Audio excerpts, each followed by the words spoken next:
سر پر رکھے کبھی جمعے. اسی طرح اہل بیت ہیں, نام لیتے رہے ایک ایک کا, پوری تسبیح ایک نام کی جو ہے ہر روز پڑھتے ہیں. لیکن فرماتے ہیں نہیں, 3 چیزیں بعد میں ذکر کی. ما ان تمسکتم بہما لن تضلوا بعدی, قرآن اور اہل بیت کے دامن کو تھام لو.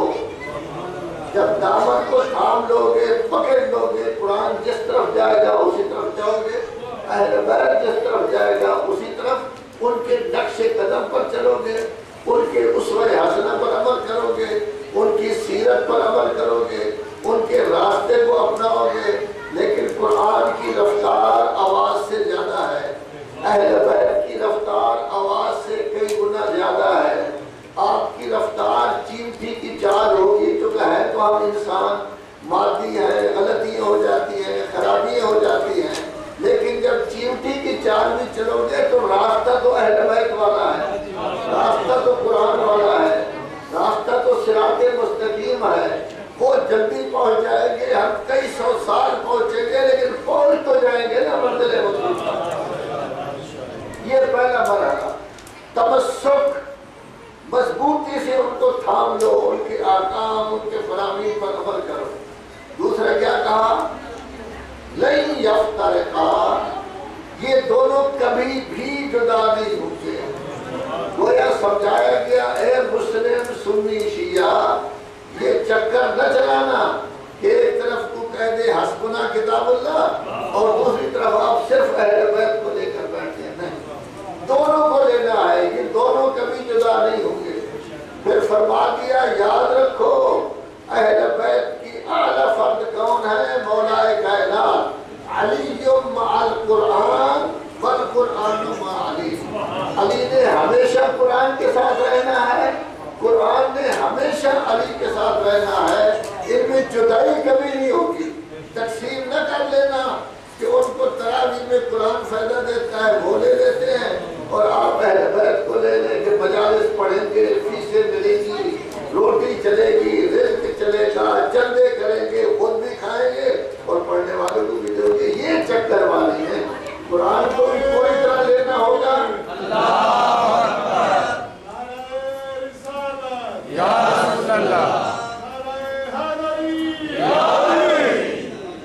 قرآن کو بھی لینا ہوگا, عمل عمل عمل. اہل بیت کو بھی لینا ہوگا, سیرت سیرت سیرت, اس کے مطابق چلنا ہوگا. پھر ساتھ یہ بھی فرما دیا یہ دونوں میرے پاس اکٹھے آئیں گے قیامت کے دن حوض کوثر پر.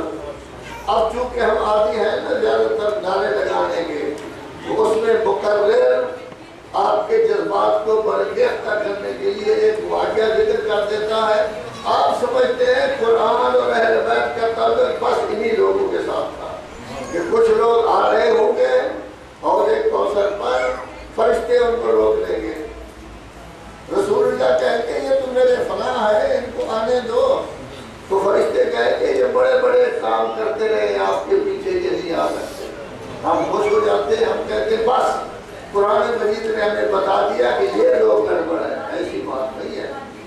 یہ حکم جیسے اس زمانہ کے صحابہ کرام کے لیے تھا, یہ حکم آج کافی کے مومنین کے لیے بھی ہے کہ انہوں نے جدا نہیں ہونا. یہ حوض کوثر پر آئیں گے اور آ کے قرآن بتائے گا کارپی کے مومنین نے میرے ساتھ کیا کیا. اہل بیت بتائیں گے کارپی کے مومنین نے میرے ساتھ کیا کیا. اب جب اہل بیت کہیں گے وہ عزاداری بھی کرتے تھے, ماتم بھی کرتے تھے, مومن بھی تھے, نمازیں بھی پڑھتے تھے, قرآن مجید بھی پڑھتے تھے, تو ہماری شو بن جائے گی. اہل بیت نے ہماری تائید کر دی. قرآن نے اگر کہہ دیا ہمیں پوچھتے ہی نہیں تھے, ہماری تلاوت ہی نہیں کرتے تھے, 6-7 قرآن ہم ان کے گھر میں پڑھے رہتے تھے, نکلتے ہوئے سلام کرتے تھے, بابا دور سے سلام ہے, ہم نے قرآن اٹھانے ہی نہیں. تو اگر قرآن نے شکایت کر دی یا اہل بیت نے تو خیر نہیں. خیر تب ہوگی جب قرآن بھی کہے کہ کافی کے مومنین نے ہمیں اپنایا, پڑھا, ترجمہ پڑھا, سمجھا اور اس کے مطابق عمل کیا. اور اسی طرح اہل بیت بھی کہیں ہماری محبت پر روئے, گریہ بھی کیا, جشن بھی منائے, خوشی بھی کی,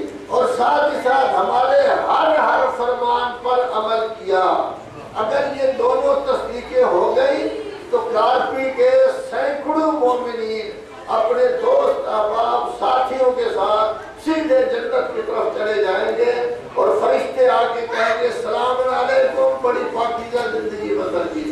لیکن اگر قرآن و اہل بیت میں سے کسی نے کوئی شکایت کر دی، یہ تو نماز ہی نہیں پڑھتے تھے، یہ تو تلاوت ہی نہیں کرتے تھے، یہ تو فلاں نہیں کرتے تھے، یہ ڈرتے تھے، جھگڑتے تھے، عزاداری آرام سے نہیں ہوتی تھی، پھر یاد رکھے کوئی ذات ہمیں بچانے والی نہیں۔ تو دو چیزیں کون سی چھوڑی جا رہی ہیں؟ قرآن اور اہل بیت۔ سوال پڑھیں محمد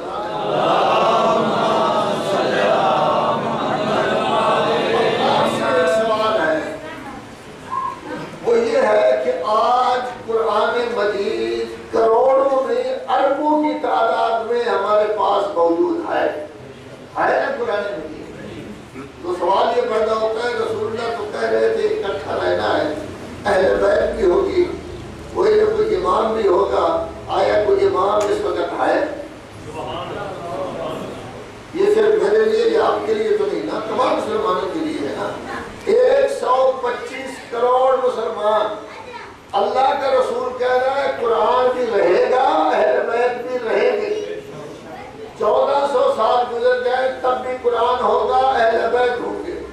10,000 سال گزر جائیں قیامت کے آنے میں، یہ دونوں ساتھ ساتھ رہیں گے۔ مزید تشریح 7واں پارہ سورہ مائدہ، ارشاد ہو رہا ہے قد جاءکم، یقیناً آئے ہیں تمہارے پاس اے کافر کے مومنین، من اللہ، اللہ کی طرف سے۔ کون آئے ہیں؟